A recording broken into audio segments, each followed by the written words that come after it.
농촌 지역의 전원주택만을 노려 금품을 훔쳐온 40대가 경찰에 붙잡혔습니다.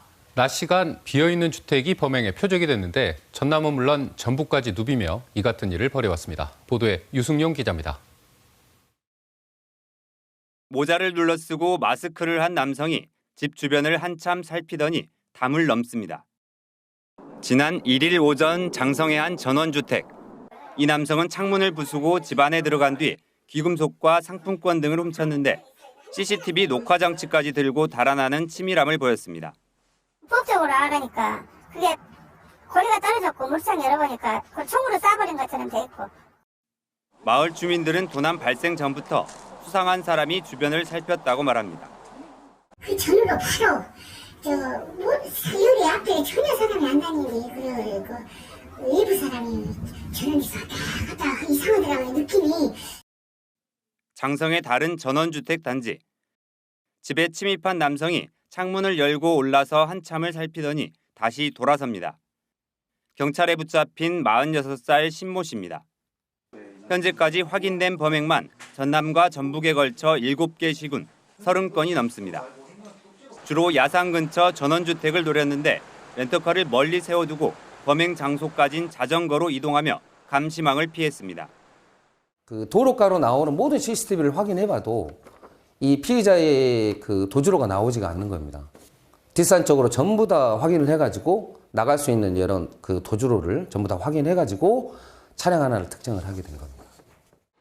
경찰은 지난해 전북 완주 등에서 발생한 전원주택 도난도 동일 범죄로 보고 심 씨에 대해 구속영장을 신청할 계획입니다.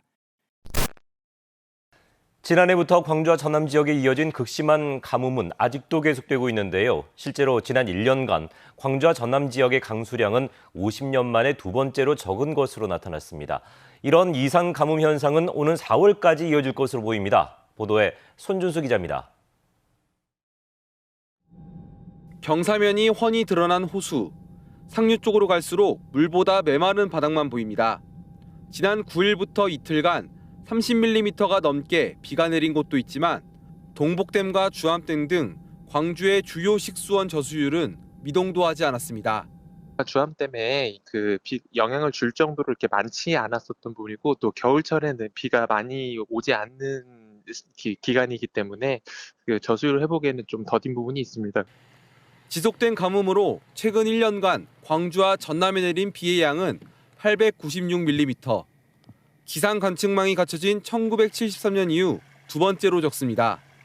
이렇게 강우량이 평년의 평균보다 적은 경우를 기상 가뭄이라고 합니다. 현재 나주가 주의 단계, 광주와 전남 9개 시군이 관심 단계인데 정부는 4월까지 기상 가뭄이 지속될 것으로 예보했습니다. 특히 이달 말까지는 간헐적 비는 내리겠지만 해갈에는 부족할 것으로 보입니다.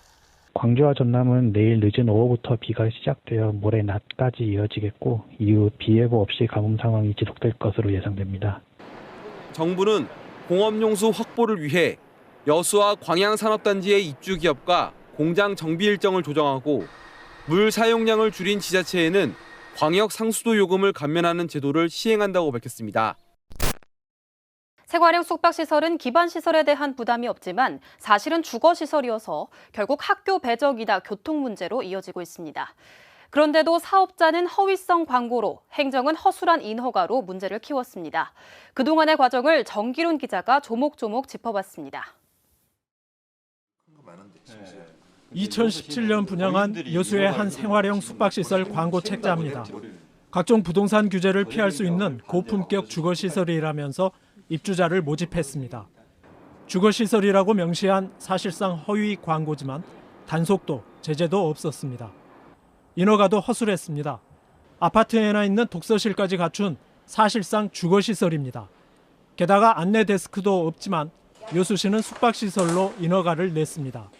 인허가를 했음에도 불구하고 자기들이 단 일도 책임지지 않는 모습에서 과연 여수시청은 누구를 위한 기관인지.